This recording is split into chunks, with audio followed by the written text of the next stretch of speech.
Hello students, तो आइए देखते हैं हम लोग एक नया टॉपिक का नाम है कूलम्ब्स लॉ। ये बहुत इंपॉर्टेंट टॉपिक है इलेक्ट्रोस्टैटिक के फर्स्ट चैप्टर का, charge, electric charge and field का।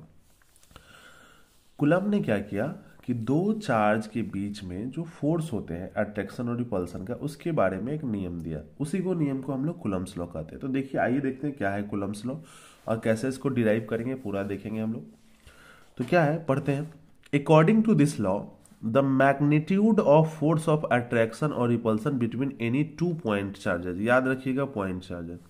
पॉइंट चार्जेस का मतलब है बहुत छोटे चार्जेस, बहुत बड़ा चार्ज नहीं लेना है, पॉइंट चार्ज लेना है।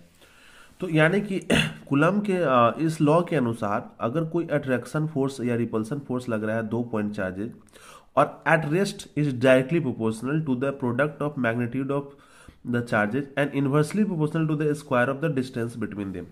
यानी कि अगर दो पॉइंट चार्जेज है तो इन दोनों के बीच जो फोर्स लग रहा है, आप देखो जहां सेम चार्जेज है तो रिपेल करेगा तो रिपल्सन का फोर्स लग रहा है, या लगने वाला फोर्स इस दोनों चार्जेज के मास, दोनों चार्जेज के प्रोडक्ट के डायरेक्टली प्रोपोर्शनल होगा और उनके बीच के डिस्टेंस जो ये आर है उसके स्क्वायर के इनवर्सली प्रोपोर्शनल होगा, जो कि क्लियरली इसमें लिखा हुआ है। तो देखिए क्या लिखे हैं हम लोगों ने, let R be the distance between the two point charges plus Q1 and plus Q2। मान लिया कि आर जो है दो point charges plus Q1 Q2 के बीच का डिस्टेंस है। Then according to Coulomb's law the electrostatic force between charges is given by, क्या होगा कूलम्ब के नियम के हिसाब से। तो कूलम्ब के नियम के हिसाब से कूलम्ब साहब ने कहा कि जो फोर्स है वो डायरेक्टली प्रोपोर्शनल है ना, प्रोडक्ट ऑफ चार्जेस। तो आप देख सकते हो force directly proportional to product of charges, इसको पहला इक्वेशन मान लो, है ना। और दूसरी बात उन्होंने क्या कहा, inversely proportional to the square of distance between them. और दूसरा क्या था कि फोर्स इनवर्सली प्रोपोर्शनल है उनके डिस्टेंस के स्क्वायर के, तो डिस्टेंस के स्क्वायर के इनवर्सली प्रोपोर्शनल हो गया। तो ये दो इक्वेशन हमको मिल गए कूलम्ब के नियम के अनुसार। अब इन दोनों को कंबाइन करते हैं, combining both equation we get, हमें क्या मिलेगा, एफ Q1 Q2 दोनों का मैग्नीट्यूड लिया गया है चार्ज का और ये आर स्क्वायर। तो अब यहां से क्या होगा, प्रोपोर्शनलिटी का साइन को हम लोग क्या करेंगे, हटा देंगे। तो F इक्वल्स टू का साइन आ जाएगा और एक कांस्टेंट लगाएंगे K Q1 Q2 बटा आर स्क्वायर। अब यहाँ पे K क्या है, तो जहां K है proportionality constant, where K is proportionality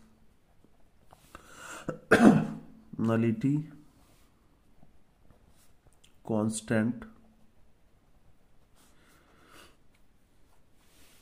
known as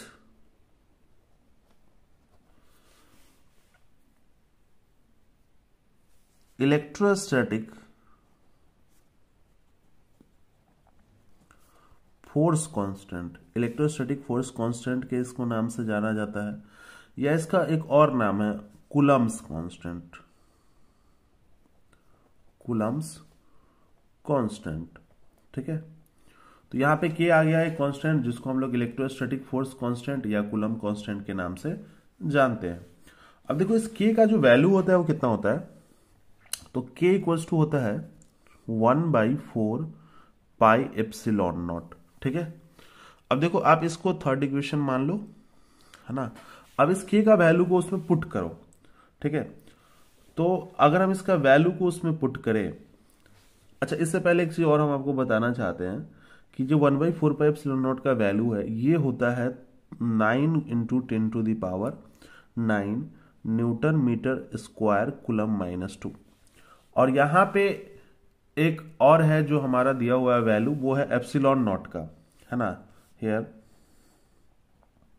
epsilon naught का जो वैल्यू है वो होता है 8.854 और into 10⁻⁻12 coulomb square newton -1 metre -2, ये होता है एप्सिलॉन नॉट का वैल्यू।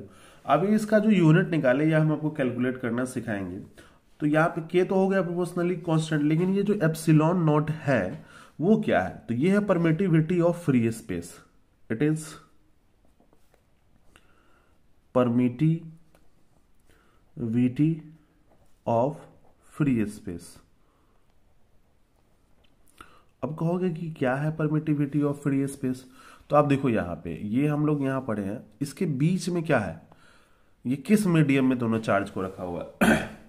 तो अगर मान लो कि ये वैक्यूम है, फ्री स्पेस है, तो जो फोर्स है वो फोर्स सिर्फ किस पे लगेगा, चार्ज पे लगेगा। यहाँ वैक्यूम है, खाली जगह है, तो ये फोर्स इस वैक्यूम खाली जगह में किसी चीज पे तो लगेगा नहीं, तो सिर्फ इस पे लगेगा। यानी कि फोर्स यहाँ एक चार्ज से दूसरे चार्ज पर आसानी से परमिट हो जाएगा। लेकिन अगर इसी को वाटर में रख दे, हम क्या कर दे, वाटर में रख दे, तो फोर्स का कुछ हिस्सा वाटर पे भी लग जाएगा कि नहीं लग जाएगा, तो यहाँ जो चार्ज पे लगने वाला फोर्स होगा वो क्या हो जाएगा, कम हो जाएगा। तो उस समय इसकी परमिटिविटी ऑफ फ्री स्पेस क्या हो जाएगी, अधिक हो जाएगी। क्यों अधिक हो जाएगी, क्योंकि यहाँ का परमिटिविटी ऑफ वाटर क्या हो जाएगा, ज्यादा हो जाएगा। क्यों, क्योंकि कुछ फोर्स वो अपने में ले लिया, वो उतना बाकी उसमें फोर्स लग जाने के कारण वाटर में इस पे फोर्स उतना परमिट नहीं हो पाया। तो वाटर का परमिटिविटी ज्यादा है, इसलिए वाटर में फोर्स लग गया, और फ्री स्पेस का परमिटिविटी क्या है, कम है, इसलिए उसमें फोर्स नहीं लगा। तो अधिक फोर्स किस में लगेगा, चार्जेस पर, तो अधिक फोर्स लगेगा जो फ्री स्पेस होगा। लेकिन वाटर का केस होगा तो चार्जेस पे कम फोर्स लगेंगे, क्योंकि बहुत सारा फोर्स परमिट किस में हो जाएगा, वाटर में हो जाएगा। ठीक है, इसके बारे में अभी थोड़ा सा और आप पढ़ोगे तो अच्छे से समझ में आ जाएगा। ठीक है, तो आप देखो आगे क्या होता है इसमें। तो अब ये वैल्यू हम पुट करते हैं। अब हम यहां पे लिखेंगे कि put value of k in equation 3 we get, तो हमको क्या मिल जाएगा, F इक्वल टू मिल जाएगा 1/4πε0 इंटू Q1 Q2 बटा R²। तो ये हमको मिल गया, यही हमारा कूलम का नियम है ना। अब देखो, तो ये कूलम्स लॉ हम लोगों ने निकाल लिया। यहाँ पे देखो आपको कूलम्स लॉ ये हो गया, F बराबर 1/4πε0 Q1 Q2 बटा R²। अब हम लोग को करना क्या है कि इसमें हम लोग देखते हैं कि अभी पीछे हम लोगों ने क्या किया था, के का यूनिट और डायमेंशन के बारे में। आप देखो यहाँ पे लिखा हुआ है, यहाँ पे है ना, के का वैल्यू 9.9 1/4πε0, देखो newton metre square coulomb square. तो अभी यहाँ पे हम लोग उसका यूनिट और डायमेंशन निकालना सीखेंगे। तो क्या होता है, टॉपिक लगा लेते हैं हम लोग, यूनिट एंड डायमेंशन ऑफ के। ठीक है, तो क्या के यहाँ पे क्या, इलेक्ट्रोस्टैटिक कांस्टेंट। तो अब हमारे पास फॉर्मूला क्या था, F बराबर के Q1 Q2 बटा R²। अब के का वैल्यू निकालना है तो सबको के को एक साइड करेंगे, R² F के साथ गुना हो जाएगा और Q1 Q2 डिवाइड कर देगा। तो इसलिए यूनिट ऑफ के क्या हो जाएगा, अब देखो फोर्स का क्या होता है, न्यूटन, R² यानी डिस्टेंस है तो मीटर स्क्वायर बटा देखो कूलम कूलम कूलम स्क्वायर, इसी को लिख सकते हैं हम लोग, न्यूटन मीटर स्क्वायर कूलम -2। आप देख लो यहाँ पे वही लिखा हुआ है, न्यूटन मीटर स्क्वायर कूलम -2। अच्छा, अब डायमेंशन की अगर बात करते हैं हम लोग, डायमेंशन ऑफ के, तो डायमेंशन ऑफ के की बात अगर हम करें तो डायमेंशन ऑफ के क्या है, तो आप के का डायमेंशन लिखना चाहते हो तो आपको क्या करना होगा, फोर्स का डायमेंशन प्लस R² का डायमेंशन और फिर Q1 Q2 का डायमेंशन लिखना होगा। तो फोर्स का डायमेंशन क्या होता है, mLT-2, सबको पता है। R² यानी कि L2 होगा, डिस्टेंस है ना, तो डिस्टेंस के लिए L लेते हैं। और Q का क्या होता है, AT, तो AO के लिए AT, तो दूसरे के लिए भी क्या होगा, AT। अब देखो क्या होगा, फाइनल क्या आएगा, m तो एक ही है तो m रहेगा, l यहाँ देख लो, एक l और 2l मिलकर कितना हो गया, 3l हो गया। t यहाँ -2 था और ये दोनों ऊपर जाएगा तो फिर माइनस हो जाएगा, तो t का वैल्यू कितना हो जाएगा, -4, और a दो ऊपर जाएगा क्या हो जाएगा, -2। तो ये क्या निकल गया, डायमेंशन। ये भी इंपॉर्टेंट रहता है ऑब्जेक्टिव क्वेश्चंस के लिए। अब अगला है कि एक ε0 भी आया था, परमिटिविटी ऑफ फ्री स्पेस, तो उसका भी यूनिट एंड डायमेंशन देख लेते हैं। तो unit and dimension of permittivity of free space यानी कि ε0। अब देखो इसमें क्या है कि फोर्स बराबर क्या है, तो 1/4πε0 इंटू Q1 Q2 बटा R²।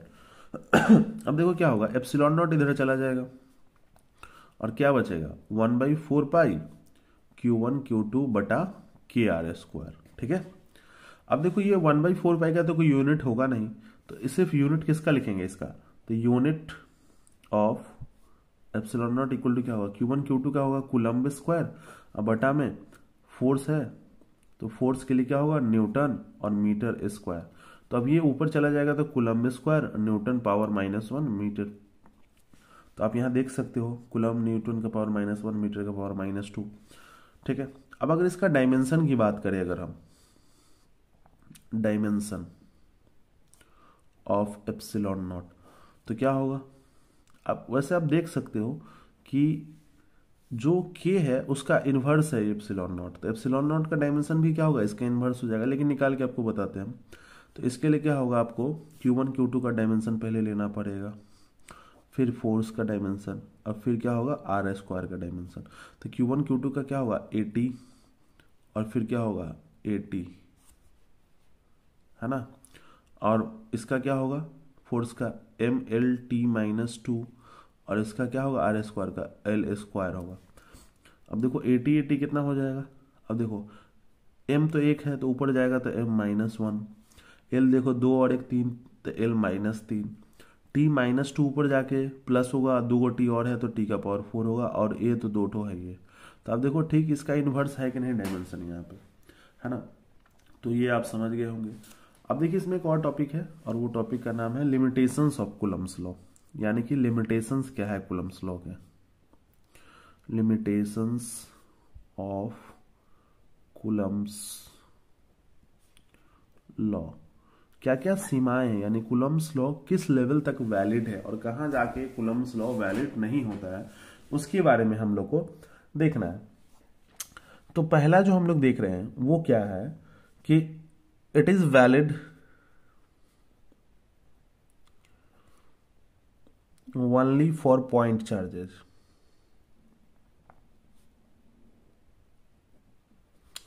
Only for point charges, not for extended charges. ठीक है ना, ये बहुत छोटे चार्ज के लिए वैलिड है, बड़े चार्जेस के लिए वैलिड नहीं है, एक्सटेंडेड चार्ज के लिए वैलिड नहीं है। क्यों नहीं है, देखो समझो बात को, अगर ये पॉइंट चार्ज नहीं है, बड़ा चार्ज है, तो देखो क्या होगा। अब ये बड़ा चार्ज है, एक बड़ा चार्ज है, इसका सेंटर ऑफ चार्ज क्या होगा, यही होगा ना, सेंटर ऑफ चार्ज बीच में होगा। ठीक है, फिर दूसरा बड़ा चार्ज यहां ले आओ, तो अब होगा क्या, दोनों पॉजिटिव चार्जेज हैं, इसका भी सेंटर ऑफ चार्ज यहाँ, लेकिन दोनों चूंकि पॉजिटिव चार्जेज है तो एक दूसरे को क्या करेंगे, रिपेल, तो इधर का प्लस को रिपेल करके इधर आ जाएगा। तो नया जो सिचुएशन बनेगा उसमें सिर्फ इधर ही चार्ज होगा, इधर होगा ही नहीं, और इसके लिए भी सिर्फ क्या होगा, राइट साइड में चार्ज होगा, लेफ्ट में होगा ही नहीं। तो जो सेंटर ऑफ चार्ज है थोड़ा इधर आ जाएगा, शिफ्ट होगा इसका, और इसका भी क्या होगा, इधर शिफ्ट हो जाएगा। तो पहले का जो दूरी था इसका r, और अब जो है जो कि दोनों को नजदीक लाएंगे तो r क्या होगा, चेंज होगा। और आपको पता है कि r के चेंज होने से फोर्स चेंज होता है, क्योंकि फोर्स जो होता है इनवर्सली प्रोपोर्शनल होता है r के स्क्वायर के। तो चूंकि डिस्टेंस चेंज होगा तो फोर्स चेंज हो जाएगा, तो फोर्स जब चेंज ही हो गया तो फिर वैलिड कहाँ हुआ, इसलिए क्या है कि एक्सटेंडेड चार्ज के लिए कूलम्ब्स लॉ वैलिड नहीं है। लेकिन सिंगल कोई चार्ज है, पॉइंट चार्ज है, तो उसमें कोई सेंटर उंटर का कमी नहीं है, वही सेंटर है, तो कोई डिस्टेंस का चेंज होगा नहीं, तो वहां पे वैलिड होगा, लेकिन एक्सटेंडेड चार्ज के लिए वैलिड नहीं होगा। अब देखो यहां पे क्या है, it is valid for both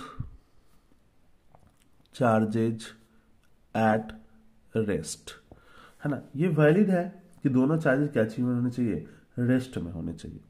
अगर दोनों चार्जेस रेस्ट में नहीं है तो क्या होगा, उनके बीच का आर फिर चेंज होगा, और आर अगर चेंज हो जाएगा तो फिर क्या हो जाएगा, फोर्स चेंज हो जाएगा।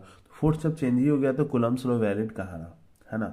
अगर दो पॉइंट चार्जेस हैं तो उनके बीच फोर्स क्या होना चाहिए, सिमिलर होने चाहिए। तीसरा है कि डिस्टेंस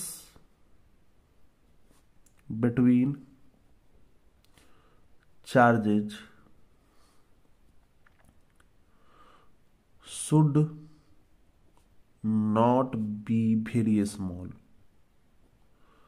ठीक है ना, बहुत ज्यादा छोटा डिस्टेंस नहीं होना चाहिए। जैसे क्या नहीं होना चाहिए, आर हमेशा ग्रेटर देन होना चाहिए, दोनों के बीच का डिस्टेंस हमेशा 10⁻⁻15 मीटर से ग्रेटर होना चाहिए। अब देखो क्यों इतना होना चाहिए, क्योंकि ये है ग्रेटर देन न्यूक्लियर साइज। अब देखो 10⁻⁻जो 15 होता है वो न्यूक्लियस का साइज होता है। अगर उससे छोटा चार्ज हो गया तो आप लोग जानते हो कि न्यूक्लियस में 2 प्रोटॉन है और दोनों के बीच में कौन सा है, चार्ज है, प्लस चार्ज है, तो दोनों रिपेल करना चाहिए था। लेकिन चूंकि डिस्टेंस इतना ज्यादा कम हो जाता है न्यूक्लियस में कि रिपेल करने के बजाय एक दूसरे को अट्रैक्ट करने लगते हैं, तो कूलम्ब्स लॉ तो क्या कहता है कि सेम चार्जेज होगा तो रिपेल होगा, लेकिन वहां अट्रैक्शन हो जाता है तो फिर कूलम्ब्स लॉ वैलिड होगा।